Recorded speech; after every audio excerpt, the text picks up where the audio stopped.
कुही तालुक्यातील कल्पना जिनिंगमध्ये दुपारी 3 ते 3:30 वाजेच्या सुमारास भीषण आग लागल्याची खळबळजनक घटना घडली। या आगीत जिनिंगमधील सुमारे 4 ते 5 हजार क्विंटल कापूस जळून आणि पाण्याच्या माऱ्यामुळे खराब झाला असून मालकाचे लाखो रुपयांचे नुकसान झाले आहे।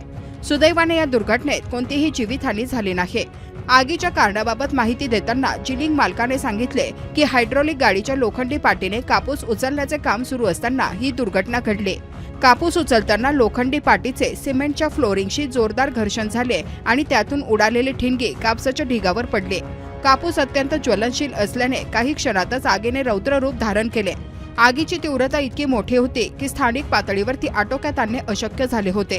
घटनेची माहिती मिळताच कुही, मौदा, नागपूर आणि उमरेड येथून तातडीने अग्निशमन दलाच्या गाड्यांना पाचारण करण्यात आले।